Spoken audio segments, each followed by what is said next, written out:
Bonjour communauté de co-critique, ici Kim et aujourd'hui on plonge ensemble dans le monde des aventuriers intrépides avec une classe iconique, le guerrier dans Donjons Dragons 5e édition 2024.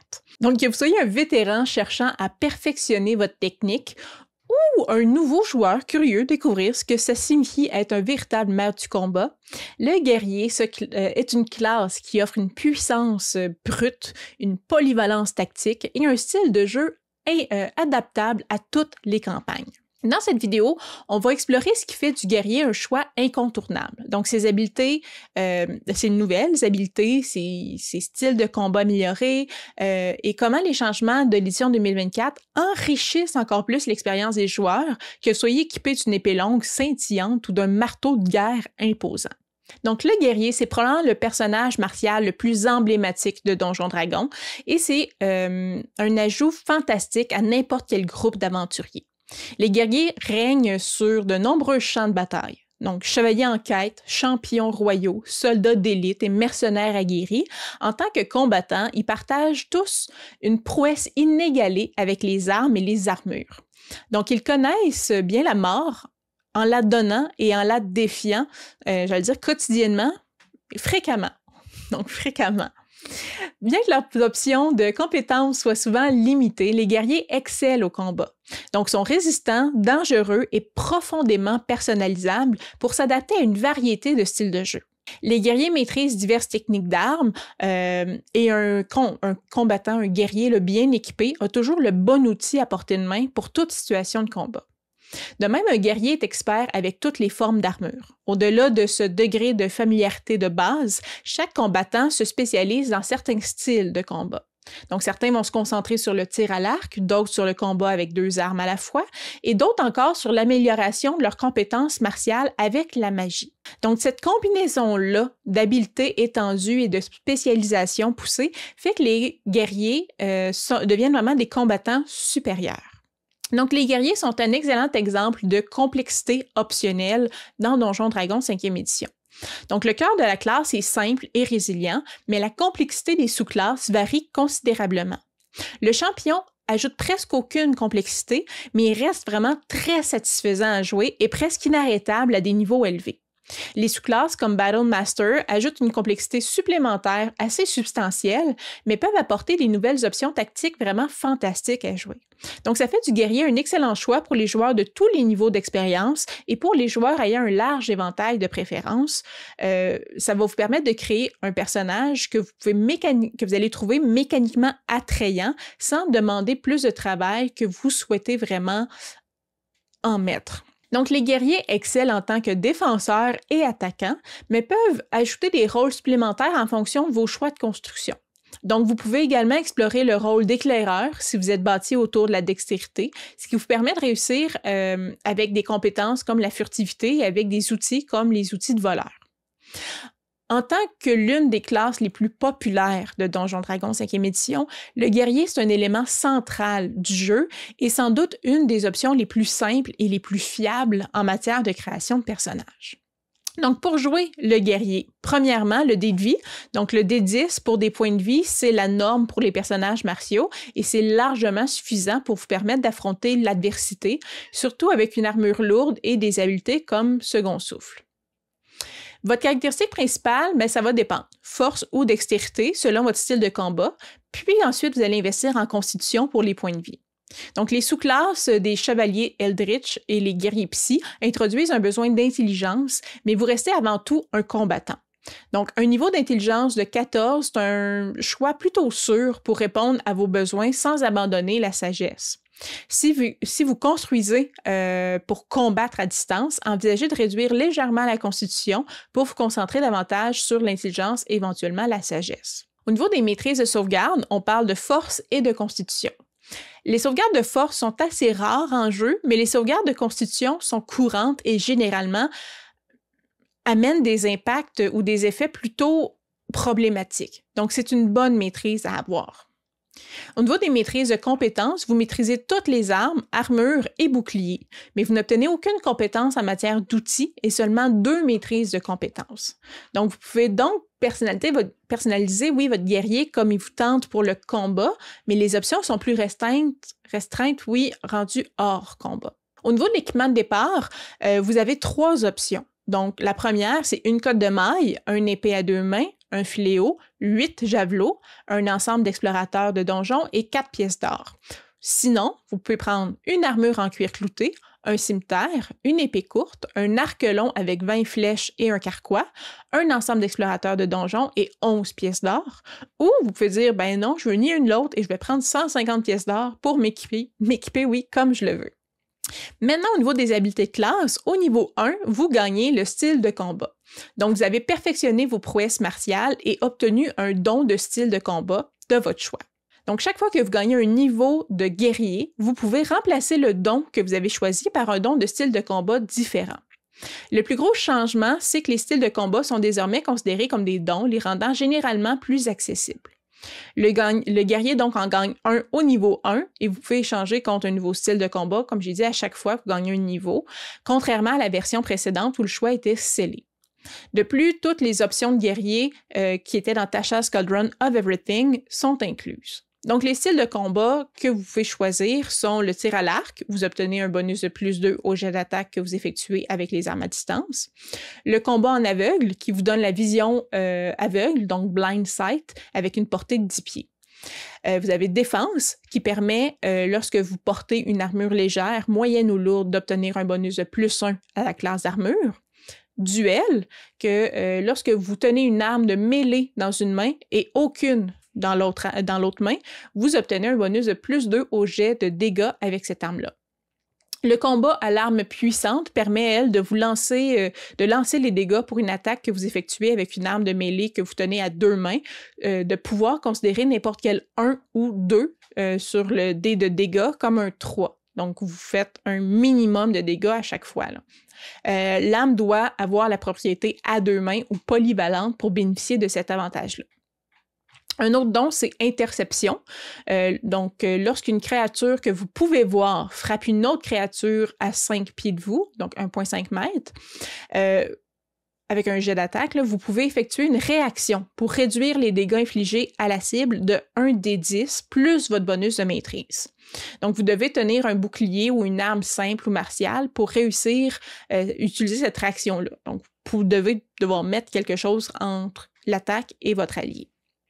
Ensuite, protection permet, lorsqu'une créature que vous pouvez voir attaque une cible autre que vous qui se trouve à 5 pieds ou moins de vous, de pouvoir effectuer une réaction pour interposer votre bouclier si vous en tenez un. Donc, à ce moment-là, vous infligez un désavantage au jet d'attaque déclencheur et à tout autre jet d'attaque contre la cible jusqu'au début de votre prochain tour si vous restez à 5 pieds ou moins de la cible.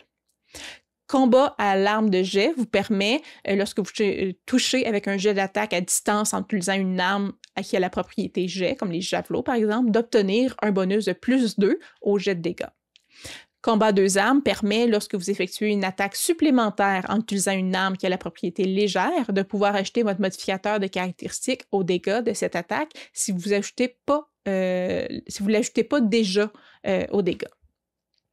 Combat à main nue qui donne la possibilité, lorsque vous touchez avec votre frappe à main nue, d'infliger des dégâts, de pouvoir infliger les dégâts contondants égaux à 1d6 plus votre modificateur de force au lieu des dégâts normaux de frappe à main nue. Donc, si vous ne tenez pas d'arme ou de bouclier lorsque vous effectuez ce jet d'attaque-là, le D6 devient un D8. Donc, au début de chacun de vos tours, vous pouvez infliger un D4 de dégâts contondants à une créature que vous agrippez. Donc, ça ajoute des dégâts quand vous grapplez quelqu'un. Au niveau 1, vous gagnez aussi second souffle, donc second wind. Vous disposez d'une réserve limitée d'endurance physique et mentale dans laquelle vous pouvez puiser. En tant qu'action bonus, vous pouvez l'utiliser pour récupérer des points de vie égaux à 1d10 plus votre niveau de combattant. Donc, vous pouvez utiliser cette habileté-là 2 fois et récupérer une utilisation dépensée lorsque vous terminez un repos court et toutes les utilisations dépensées lorsque vous terminez un repos long. Donc, comparativement à 2014, le second souffle a désormais 2 utilisations puis augmente à mesure que vous montez de niveau.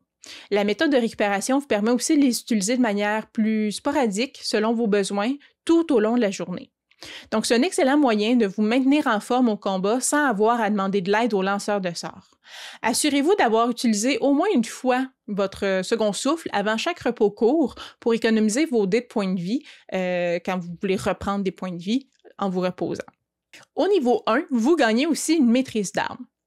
Donc, les guerriers seront l'une des classes à utiliser la nouvelle habilité de maîtrise d'armes qui vous permet d'exploiter les propriétés distinctives des armes simples et martiales pendant le combat. Donc, chaque fois que vous terminez un repos long, vous pouvez pratiquer des exercices d'armes pour changer un des choix de ces armes-là. Donc, chaque arme possède sa propre propriété spécifique et vous pouvez regarder notre vidéo sur les maîtrises d'armes, ici, en cliquant sur la vignette juste en haut. Voilà. Là. Donc, pour le guerrier, cette nouvelle mécanique-là de l'édition 2024 est absolument fantastique. La plupart des classes martiales ont que 2 emplacements de maîtrise d'armes, mais les combattants, les guerriers, commencent, eux, avec 3 et finissent à la fin niveau 20, là, par en avoir 6. Donc, étant donné que les règles des attaques d'armes vous permettent de dégainer ou de ranger une arme à chaque attaque, vous pouvez rapidement passer d'une arme à l'autre pour bénéficier de différentes options de maîtrise d'armes en succession rapide. Notez aussi qu'au niveau 9, vous obtiendrez Maître tactique qui vous permet d'utiliser la maîtrise des armes de manière encore plus flexible, ce qui rend cette habileté-là vraiment géniale pour le guerrier. Au niveau 2, vous allez avoir Poussée d'action, donc Action Surge. Vous pouvez repousser vos limites pendant un moment. À votre tour, vous pouvez effectuer une action supplémentaire à l'exception de l'action magie. Donc, une fois que vous avez utilisé cette habileté-là, vous ne pouvez pas le refaire avant d'avoir terminé un repos long ou un repos court. Une seconde action peut vous permettre de faire beaucoup de choses en jeu. Dans la plupart des cas, vous allez probablement l'utiliser pour faire une seconde attaque. Malheureusement, les constructions de personnages de combat à 2 armes bénéficient pas autant de Action Surge et de faire une deuxième attaque comme ça. Au niveau 2, vous gagnez esprit tactique aussi, Tactical Mind. Donc, vous avez un esprit tactique sur le champ de bataille et en dehors. Donc, lorsque vous échouez un test de caractéristiques, vous pouvez utiliser votre second souffle pour vous pousser vers la réussite. Donc, plutôt que de regagner des points de vie, vous lancez un des 10 et ajoutez ce nombre-là obtenu à votre test de caractéristiques, ce qui peut potentiellement le transformer en réussite. Donc, si le test échoue de nouveau, cette utilisation-là de second souffle n'est pas dépensée. Le guerrier a généralement peu de bonnes options de compétences, ce qui fait qu'il est difficile de contribuer en dehors des combats. Donc, cette habileté-là vous donne un énorme coup de pouce pour les tests d'habileté et vous pouvez faire ça plusieurs fois par jour et ça va vous permettre d'être efficace avec les compétences, même si votre modificateur est relativement faible. Donc, au niveau 3, c'est votre choix de sous-classe. La première, c'est Battle Master, donc maître du combat. Donc, vous maîtrisez les manœuvres de combat sophistiquées. Les maîtres de combat sont des étudiants de l'art du combat apprenant des techniques martiales transmises de génération en génération. Les maîtres de combat les plus accomplis sont des personnages polyvalents qui combinent leurs compétences de combat soigneusement affinées avec des études universitaires dans les domaines de l'histoire, de la théorie des arts. Utilisez de puissantes manœuvres de combat pour appliquer des effets de cavalier à vos attaques et utilisez le même pool de ressources pour soutenir les tests de compétences en dehors des combats. Donc, ça vous permet de prospérer sur et en dehors des champs de bataille. La deuxième option, c'est champion. Donc, vous recherchez l'excellence physique au combat. Un champion se concentre sur le développement des prouesses martiales dans une quête incessante de la victoire. Donc, les champions combinent un entraînement rigoureux avec l'excellence physique pour porter des coups dévastateurs, résister au péril et remporter la gloire. Donc, que ce soit dans des compétitions sportives ou des batailles sanglantes, les champions s'efforcent de remporter la couronne du vainqueur. Cette sous-classe-là permet de faire beaucoup de coups critiques en gardant une simplicité au niveau des tactiques du jeu. La troisième option est le Eldritch Knight. Donc, vous soutenez vos compétences de combat avec la magie des arcanes. Donc, les chevaliers Eldritch combinent la maîtrise martiale, commune à tous les guerriers, avec une étude minutieuse de la magie. Leurs sorts complètent et étendent leurs compétences de combat, offrant une protection supplémentaire pour renforcer leur armure et leur permettent également d'affronter plusieurs ennemis à la fois avec une magie explosive. La quatrième option, c'est le guerrier psy. Donc, vous augmentez votre puissance physique grâce à une puissance psionique. Donc, les guerriers psy éveillent la puissance de leur esprit pour augmenter leur puissance physique. Ils exploitent cette puissance-là psionique pour infuser leur coup d'arme, se déchaîner avec l'énergie télékinétique et créer des barrières de force mentale. Au niveau 5, vous avez une attaque supplémentaire. Donc, vous pouvez attaquer 2 fois au lieu d'une, à chaque fois que vous effectuez l'action « attaquer » pendant votre tour. Donc, combiner la poussée d'action et Action Surge là, et différentes maîtrises d'armes, vous devenez vraiment une machine pendant les combats. Au niveau 5, changement tactique, donc Tactical Shift. À chaque fois que vous activez votre second souffle avec une action bonus, vous pouvez vous déplacer jusqu'à la moitié de votre vitesse sans provoquer d'attaque d'opportunité. Donc, c'est pas toujours important, mais ça peut vous sortir vraiment d'une mauvaise position quand vous avez peu de points de vie et que vous êtes en mauvaise posture, ou ça peut étirer votre mouvement pour atteindre une bonne position sans avoir à utiliser dash. Au niveau 9, vous gagnez Indomptable. Donc, si vous ratez un jet de sauvegarde, vous pouvez relancer avec un bonus égal à votre niveau de guerrier.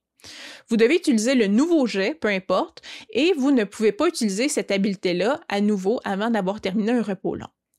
Vous pouvez utiliser cette habileté-là 2 fois avant le repos long, par contre, à partir du niveau 13 et 3 fois à partir du niveau 17.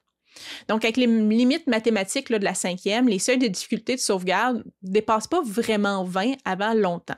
Et même dans ces cas-là, votre niveau va augmenter plus vite que les seuils de difficulté de sauvegarde. Donc, ce n'est pas vraiment une résistance légendaire, mais avec votre niveau en bonus, vous avez de grandes chances de réussir n'importe quel jet de sauvegarde avec ça. Au niveau 9, encore, maîtrise tactique, donc Tactical Master. Lorsque vous attaquez avec une arme dont vous pouvez utiliser la propriété de maîtrise, vous pouvez remplacer cette propriété-là par la propriété pousser, saper ou ralentir pour l'attaque. Donc, ça élargit considérablement les possibilités de maîtrise d'armes, vous permettant de bénéficier plus facilement de plusieurs options de maîtrise en succession rapide. Le fait d'avoir un accès essentiellement permanent à ces maîtrises signifie aussi que les armes associées à ces maîtrises-là sont moins utiles. Vous pouvez donc peut-être changer d'arme, à moins que vous n'ayez une arme magique qui reste très bonne ou que vous ayez un attachement vraiment particulier à l'arme que vous possédez. Au niveau 11, vous avez 2 attaques supplémentaires. Donc, vous pouvez attaquer jusqu'à 3 fois au lieu d'une à chaque fois que vous prenez l'action « attaquer » pendant votre tour. Donc, ça vous donne plus d'attaques que quiconque, à l'exception du moine. Au niveau 13, attaque étudiée, donc Studied Attacks, vous étudiez vos adversaires et apprenez de chacune de vos attaques. Si vous faites un jet d'attaque contre une créature et que vous ratez, vous bénéficiez d'un avantage sur votre prochain jet d'attaque contre cette créature-là avant la fin de votre prochain tour. Donc, cette habileté-là du guerrier est absolument fantastique. Avec autant d'attaques que le guerrier peut obtenir, vous allez sûrement en rater quelques-unes dans le lot, mais l'avantage sur votre prochaine attaque signifie que vous allez rarement en rater 2 d'affilée. Combinez ça avec une maîtrise d'armes qui donne Vex, par exemple, et vous aurez l'avantage sur chacune des attaques après la première que vous touchiez ou que vous ratiez. Au niveau 19, c'est le don épique. Donc, les dons épiques, c'est un nouveau type de don introduit dans les règles de base révisées de 2024. Le guerrier peut choisir parmi les 12 dons totaux qui existent, mais Wizard of the Coast recommande le don de la prouesse au combat, qui augmente comme tous les autres dons, là, une caractéristique de 1 jusqu'à un maximum de 30. Et de plus, à chaque fois que vous ratez un jet d'attaque en mêlée, vous touchez automatiquement à la place. Donc ça c'est bon pour une fois par repos court. Une autre très bonne option serait le don d'offense irrésistible. Considérant qu'avec tous les avantages que vous avez, peut-être que le premier don ne vous intéresse pas, le don d'offense irrésistible, dans le fond, vous permet encore une fois d'augmenter un score de caractéristiques jusqu'à une limite de 30. Puis, les dégâts contondants, perforants et tranchants que vous infligez ignorent toujours la résistance. Aussi, lorsque vous obtenez un 20 sur un des 20 pour un jet d'attaque, donc quand vous faites un critique, vous pouvez infliger des dégâts supplémentaires à la cible égaux à la valeur de caractéristiques que vous venez d'augmenter à travers le don épique. Donc, le type de dégâts supplémentaires est le même que le type d'attaque. Si vous avez, par exemple, 21 de force ou de dextérité, si je vous conseille d'augmenter ces valeurs-là si vous attaquez avec ça, là, vous pouvez ajouter jusqu'à 21 points de dégâts supplémentaires à votre coup critique, ce qui fait une quantité là, assez phénoménal de dégâts à un coup. Au niveau 20, vous avez 3 attaques supplémentaires. Donc, vous pouvez attaquer 4 fois au lieu d'une à chaque fois que vous effectuez l'action attaquer pendant votre tour. En bout de ligne, c'est vraiment énorme. Là. En 6 secondes, là, vous donnez beaucoup de coups.